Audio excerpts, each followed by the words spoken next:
What's up, everybody? Welcome to the Pick Six Podcast Show here on CBS Sports HQ. We are live in Los Angeles, Super Bowl 56. Beautiful setting here in Marina Del Rey. Rooftop helipad. Will Brinson, joined by John Breach and Ryan Wilson. How we doing, fellas? Well, Breach, I think it's fitting we're in Hollywood because Hollywood here has his glasses on. Like he's doesn't want to be recognized because he's a celebrity or some such. I've seen Brinson sign 0 autographs this week. So, Brinson, maybe take the shades off. I just can't stand looking at you anymore. Making eye. I don't. You are beneath me, and I will not be making eye contact. If Brinson is hostile at me the rest of this episode, it's because I refused to buy him a coffee this morning. I was going to take him off, and producer Noah said, "Leave him on. Looks very Hollywoody." So we're going with it. We're also going to go with some matchups here as we look at the Rams and the Bengals playing each other on Sunday, of course, for the chance to hoist the Lombardi Trophy, to break the lengthy curse that has plagued the Breach family for decades now. Cincinnati just harangued by a plague of despair, a torrent of misery, loss after loss after loss. Jalen Ramsey and Jamar Chase might be a critical component of this matchup, although, as Pete Briscoe points out to us before the show, we don't entirely know what the Rams are going to do in terms of moving Jalen Ramsey around, if he'll stay in the slot more, if they'll stick with their zone schemes. Is he going to shadow Jamar Chase? How do you think that particular matchup, and could even be Jamar Chase's effectiveness, will impact this game, Breach? Well, I think that we saw Jamar Chase say earlier this week that he wants to shadow, or we saw Jalen Ramsey say he wants to shadow Jamar Chase. So if he's going to lobby for that, we don't know that it's going to happen. I think, honestly, the Rams would be crazy to try and play a man-to-man against Jamar Chase, even if it is Jalen Ramsey covering him. So what I think we'll see is double-teaming Jamar Chase. Because, look, we saw the Titans put basically 2 guys on him the entire game. They had someone, usually had a safety over there to help the corner. And what happened the one time they decided to play man-to-man? Short catch, Jamar Chase turns it into a 57-yard gain, and that's where he can beat you. And so I think whether it's Jalen Ramsey, whoever it is, if it's man-to-man, Joe Burrow is going to spend all day throwing to Jamar Chase. I think that's right. And I think, here's the thing, Jalen Ramsey is arguably the best cornerback in the NFL. He's physical, he's strong, he's fast, he has great hands, but it only takes one slip-up to get beat by Jamar Chase. You slip at the line of scrimmage, you get your hands knocked down at the line of scrimmage because Jamar might be more physical on just one play. And as you noted in the Titans game, on a 2-yard slant, it could be taken to the house. The over-under, I think we talked about yesterday, was 78.5, and I love the over for Jamar Chase. And no disrespect to Jalen Ramsey, but that you have to be perfect every single time. It's like being a burglar. You can't mess up. It only takes one time to catch you. And that's what I feel like we're talking about here. And I think you're right. They'll double-team Jamar Chase. They play a lot of cover 3 in situations where they perhaps don't double him, and they try to keep him in front of you because if he gets behind you, it's a wrap. And for as much as we love Cooper Kupp, and actually, I don't know if we take Cooper Kupp or Jamar Chase if we're starting a team tomorrow, but it's so close. But the difference is Jamar Chase is a home run hitter, where Cooper Kupp, I feel like, hits a lot of doubles. I'm going to disagree with that. I mean, Brenton doesn't understand baseball analogies. I mean, hits a lot of doubles. Hitting doubles is great. I mean, Cooper Kupp is a monster home run hitter. He led the league in receiving yards. He led the league in receptions. He led the league in receiving touchdowns. I would push back on the idea. I get that Jamar Chase is more exciting, more explosive. That's all I'm saying. But I think Cooper Kupp is he's a little underrated there. If you think underrated athleticism for Cooper Kupp. He is a sneaky athlete. Sneaky athlete. There we go. That's the phrase you were looking for. Speaking of Cooper Kupp, what do we think the Rams are going to do here in this game of chess? We were talking about this with Pete Briscoe before we came on, and it was just interesting to note that Pete pointed out the last time that Cooper Kupp and Mike Hilton got together, Steelers game 2 years ago, and you, Wilson, the bad weather and whatnot. Cooper Kupp, Jared Goff, not Matthew Stafford. Cooper Kupp held catchless. Didn't have a single catch in that game. That is interesting. Will the Rams try and move him around, get him outside, try and get him away from Hilton, or do they, just operate with him, Cooper Kupp in the slot? How do you think that plays out, Breach? Well, there's been talk that it could be Eli Apple and Cooper Kupp. Mike Hilton definitely makes some sense. When you think about that Steelers game. but I have to think if the Bengals are watching film of that first half against the Chiefs, they are not going to let Eli Apple anywhere near Cooper Kupp, at least in a man-to-man situation, because Tyreek Hill did anything he could have wanted to do in that first half, except for score a touchdown on the final play of the half. But so I don't think we'll see Eli Apple man up on Cooper Kupp. He'll have some help if he is over there. But I actually like the idea of having Mike Hilton kind of in that slot and covering Cooper Kupp. And maybe the Rams move Kupp all over the place because they don't want Hilton to be the guy on him. So the fact that the Bengals have some options here makes this really interesting, because their defensive game plan has to be don't let Cooper Kupp beat you, and they do have good enough defensive backs to slow him down. I wonder if both game plans will be similar. I want to see what happens at halftime as well, because that's what the Bengals have been really good at over this playoff run. But we saw in the second half of the Chiefs game that the Bengals said, all right, we're dropping 8 every single time. So they're just playing zone every single play and forcing Patrick Mahomes to be patient, and he struggled with patience. I think Matthew Stafford is similar in that sense. He likes to push the ball down the field. I'm sure it's been beaten over his head the last 2 weeks from Sean McVay. Just take what they give you, because clearly they will drop a ton of guys, and it may be a situation where you don't have to worry about these man-on-man matchups, because they're just dropping 8, not getting beat. Jesse Bates is back there making plays like he did. He and Von Bell on that critical play to beat the Chiefs with the interception there. And just keep everything in front of you and force a dink and dunk your way down the field type of game plan. And we say it all the time. It's not brain surgery, but we make it sound like it because it's Bill Belichick. What is Bill Belichick's game plan every single time? Take away what you do best, if that's double-teaming Jamar Chase or Cooper Kupp, and make the other guys beat you. The other guys, Odell Beckham, Tyler Boyd, T. Higgins, can beat you, but they're not going to beat you as often as the two guys are talking about. I think the thing with Kupp, too, there's a great, we had a graphic up there before that showed Kupp like 30 more catches from the slot than anybody else in the NFL this season. Bengals allowed 7.9 yards per catch to slot receivers, 5th most in the NFL. And I sort of wonder if, like, one, do they just try and say, hey, we're going to lean into our strength? You see that 95 catches from the slot for Cooper Kupp. Cole Beasley with a very nice 69 in second place. You sort of wonder if will the Rams attack this by saying, all right, we're just going to lean into it and go to our strength, go to Cooper Kupp in the slot, say, like, good luck beating him. I mean, like, good luck covering him, because Cooper Kupp, even when, we see these teams put 2 guys on him, he still shakes the double teams because he's so explosive out of his routes. He's such a crisp route runner, and he's so quick when he moves out of there. And he talked about that earlier this week. And so I wonder, will they just lean into that? Will they try to attack with Cooper Kupp? Or would they consider, let's say they got the Hilton Kupp matchup, right? And Stafford and McVay say, you know what?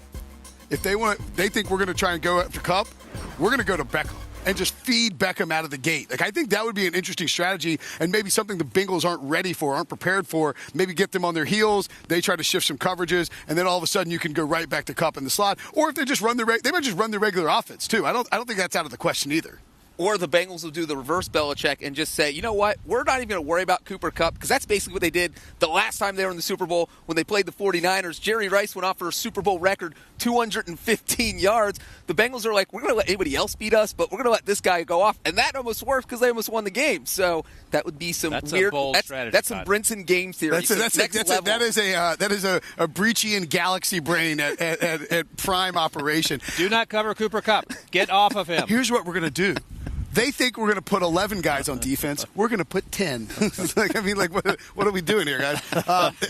You talk about the other elite players on the opposite side of the ball for the Rams. Aaron Donald, probably already a top 5 defensive player in NFL history right now. Like, even if easily maybe a top 5 defensive player in NFL history.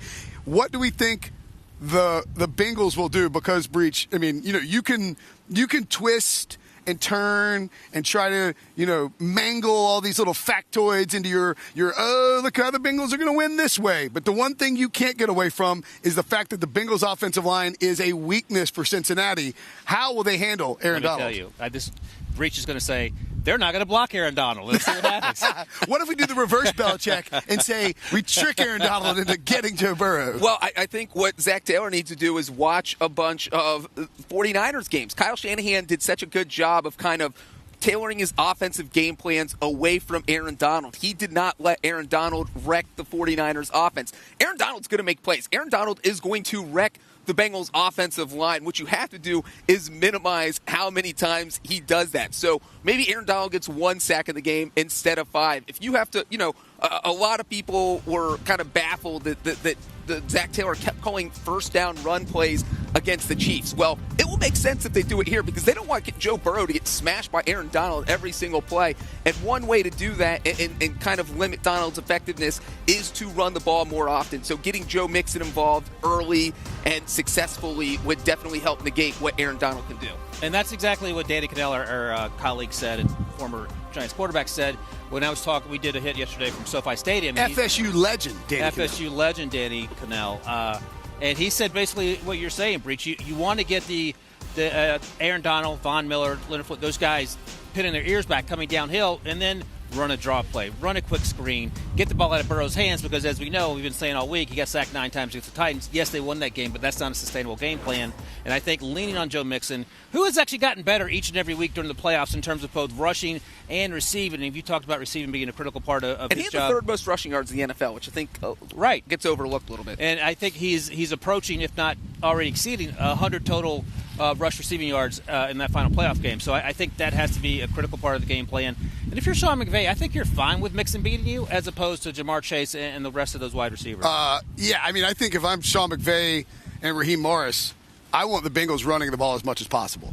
Like, the more the Bengals, I mean, in the sense that you don't want them, like, running for 5 yards a carry every time they do it and being able to get easily convertible third downs. But I do think you want the Bengals to feel like they need to run and to try and run on early downs, to run on first and second down. I mean, Tony Romo said it 50,000 times on the broadcast, and I'm not going to for saying it. Like, he was right. I was screaming it too at home. I was tweeting about it all nonstop. I mean, the Bengals were scared, as you pointed out yesterday, Breach, I think you pointed it out, of like having a negative play. Or maybe it was Kenny White who said it, but it was a negative play on first down and ending up in a situation where you have 2nd and 12, 2nd and 13. They're almost fine getting 3 yards a carry on first down. And so I do think that you'll probably see them continue to run and try to run away from the problem, though, is they had a bunch of 2nd and 9s, and Joe Burrow had to get them out of there. Right. And the strategy you're talking about, again, to bring Bill Belichick back into it, that's basically what the Giants did in Super Bowl 25. They're facing a high-powered Buffalo Bills offense. Jim Kelly can throw the ball all over the place, and they just dropped everyone back and said, you know what, you can run all over us because you're not going to score a lot of points running the ball. You might put up 400 yards of offense, but you're not going to score 40 points. And so something like that could be what the Rams do to the Bengals. Say, Joe Mixon, you can run the ball, but we're not going to let you throw all over us. Wouldn't be surprising at all. Trey Hendrickson morphed into a star passer. It's crazy because the Bengals let Carl Lawson leave in free agency. We made fun of Breach about that. Yeah. We're like, why'd you you gave Trey Hendrickson all this money, let Carl Lawson walk. Carl Lawson tears his ACL in training camp. I didn't believe he played it down for the Jets this year. If that happens for the Bengals, they're not in the Super Bowl. Like, if they stuck with Lawson and he tears his ACL, I'm not saying that definitely happens, but, without Trey Hendrickson, they're not in the Super Bowl. I mean, we can all agree. Hendrickson was a madman in that second half against Kansas City. Love that he plays with no gloves on. Outstanding pass rusher. What do you think the Rams are going to do, Breach, in order to sort of counteract Hendrickson and Sam Hubbard and my man B.J. Hill, shout out NC State, what they might do in terms of their pass rush and how they plan to attack? Yeah, I think Trey Hendrickson was one of the most underrated free agent signings by any team last offseason because, there were some questions about, hey, was he successful because he was playing next to Cam Jordan in New Orleans, right? Somebody who's kind of drawing in these double teams and opening things up with Hendrickson, so you didn't know how good he was going to be. And then he came in here and he finished with the 5th most sacks in the NFL. He turned around the AFC Championship with the huge second half that you just mentioned, Brinson. So he can be a huge difference maker. No, he is not Aaron Donald or Von Miller, but he's going to be a key part of the Bengals defense. And again, if you're the Rams, you're Matthew Stafford. He's not as mobile as Patrick Mahomes, so he's kind of back there. He can be kind of a statue, and that's where Trey Hendrickson could make, or Sam Hubbard could make some big plays. So I think the Rams will have to think like the Bengals in the sense that, hey, let's get our running game going. Let's get going on the ground because we don't want Matthew Stafford getting crushed early because we've seen what happened when Matthew Stafford struggles early in games. He gets kind of flustered, and then he goes awry the rest of the game. So that's something the Rams have to avoid. No, yeah, that's exactly what I was thinking. I think the game plans might end up being very similar. And maybe that's Zach Taylor, Sean McVay. Hey, I mean, Zach Taylor comes from Sean McVay's coaching staff. Or maybe it's the Bengals sometimes start slow. The Rams sometimes start slow. And maybe it's a feeling out process. And look, maybe Sean McVay just doesn't want to have a repeat of the Patriots Super Bowl where he was just so it felt like starstruck that he couldn't focus on the game plan and that game got away from him. And honestly was one of the toughest football games at any level we had to watch. Well, and let's not forget like punters. Let's not forget that during that game, Breach leaves for the national anthem. He leaves the press box for the national anthem and gets locked out of the press box. Oh, yeah. Has to get me to come get him in there, and then security threatens to throw us both out of the stadium. And Breach is like, "No," I'm like, "No, Breach, you're on your own." And he's like, "No, he's with me," and trying to get me kicked out of the stadium. Ridiculous. And Breach, just so we're clear, that's the Super Bowl, as the story goes, that Brinson saved. Brinson saved the Super Bowl. And just so we're clear, CBS paid me to get Brinson kicked out, and no one wanted him in the press box. But I think my point is that the game plans could look very similar. Both defensive lines have to pressure the quarterback to have success, because if neither team is getting after the quarterback, it's going to be a long day for those defenses that are facing them. And I think you mentioned Trey Hendrickson, and I think Sam Hubbard's going to be critical too. I think it's I know it's like simplistic and sounds stupid to say it, but I really think it comes down to which defensive line wins most often in this game, and I think that team is going to win the Super Bowl.